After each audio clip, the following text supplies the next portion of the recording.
ইতালির 2026 সালের ডিক্রিটো ফ্লাসি বা স্পন্সর ভিসার ক্লিক ডে এবং ফ্যামিলি ভিসা নিয়ে একদম লেটেস্ট আপডেট নিচে দেওয়া হলো। ইতালির ক্লিক ডে 2026 এবং রিসিপুটা 2026 সালের জন্য ইতালির সিজনাল এবং নন সিজনাল ভিসার ক্লিক ডে ইতিমধ্যে শুরু হয়েছে। রিসিপুতা পাওয়ার সময়কাল নির্ভর করছে আপনি কোন ক্যাটাগরিতে আবেদন করেছেন তার ওপর। এগ্রিকালচার কৃষি ক্লিক ডে ছিল 12 জানুয়ারি 2026। যারা এই দিনে সফলভাবে ক্লিক করেছেন তারা আবেদনের কয়েক ঘন্টার মধ্যেই ডিজিটাল রিসভুটা পেয়ে গেছেন। ট্যুরিজম পর্যটন ক্লিক ডে ছিল 9 ফেব্রুয়ারি 2026। এর রিসিভুতারাও ইতিমধ্যে ডিস্ট্রিবিউশন হয়ে গেছে। নন সিজনাল অন্যান্য কাজ এর ক্লিক ডে নির্ধারিত হয়েছে 16 ফেব্রুয়ারি 2026 সকাল 9টা মধ্য ইউরোপীয় সময়। কেয়ার গিভার ঘরোয়া কাজ এর ক্লিক ডে 18 ফেব্রুয়ারি 2026 সকাল 9টা মধ্য ইউরোপীয় সময়।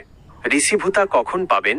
আবেদন করার পর ইন্টারনেটের গতির ওপর ভিত্তি করে আপনার আবেদনের একটি সেকেন্ড ও মিলিসেকেন্ড সহ সময় নির্ধারিত হয়। যদি আপনার ক্লিকটি কোটার ভেতরে থাকে তবে সাধারণত 24-48 ঘন্টার মধ্যে আপনার ইমেইলে বা নিয়োগকর্তার পোর্টালে রিসিভুত কপি চলে আসে। তবে মনে রাখবেন, রিসিভুত পাওয়া মানেই নুল্লা ওস্টা পাওয়া নয়। এটি কেবল আপনার আবেদন সফলভাবে জমা হওয়ার প্রমাণ। 2. ফ্যামিলি রিইউনিয়ন গুরুত্বপূর্ণ আপডেট 2026।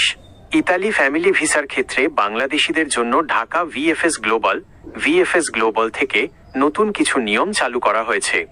অ্যাপয়েন্টমেন্ট স্লট 2026 সালের ফেব্রুয়ারি মাসের ফ্যামিলি রিইউনিয়ন এবং ট্যুরিস্ট ভিসার অ্যাপয়েন্টমেন্ট স্লটগুলো 28 জানুয়ারি 2026 তারিখে খোলা হয়েছিল।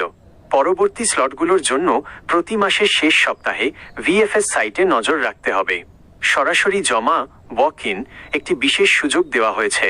যাদের নুল্লা অস্টা এর মেয়াদ 30 দিনের কম আছে বা যাদের বাচ্চার বাবা মায়ের ভিসার মেয়াদ শেষ হতে চলেছে তারা অ্যাপয়েন্টমেন্ট ছাড়াই নির্দিষ্ট দিনে যেমন ফেব্রুয়ারির 1 এবং 22 তারিখ সরাসরি ঢাকা সেন্টারে আবেদন জমা দিতে পারছেন। নুল্লা অস্তার মেয়াদ ফ্যামিলি ভিসার নুল্লা অস্তা ইস্যু হওয়ার তারিখ থেকে 6 মাস পর্যন্ত বৈধ থাকে। এর মধ্যে আপনাকে অবশ্যই ভিসার আবেদন জমা দিতে হবে। সিস্টেম আপডেট বর্তমানে ইতালির ভিসা সিস্টেমে প্রযুক্তিগত কাজ চলছে আপগ্রেড, যার ফলে 12 থেকে 18 ফেব্রুয়ারি 2026 পর্যন্ত বিশ্বের অনেক দেশে ইতালির ভিসা আবেদন সাময়িকভাবে স্থগিত বা ধীরগতিতে চলছে। আপনার পরবর্তী করণীয়: 1. আপনার নিয়োগকর্তাকে কফিল জিজ্ঞেস করুন আপনার আবেদনটি কত মিনিট এবং সেকেন্ডে সাবমিট হয়েছে, কারণ 2026 সালে কোটা খুব দ্রুত শেষ হয়ে যাচ্ছে। 2. যদি আপনি ফ্যামিলি ভিসার জন্য অপেক্ষা করেন তবে আপনার নুল্লা ওস্টার মেয়াদের দিকে খেয়াল রাখুন। আপনি কি 16 বা 18 ফেব্রুয়ারির ক্লিক ডের জন্য প্রস্তুতি নিচ্ছেন? আমি আপনাকে আপনার আবেদনের ক্যাটাগরি অনুযায়ী প্রয়োজনীয় ডকুমেন্টের তালিকা দিতে পারি।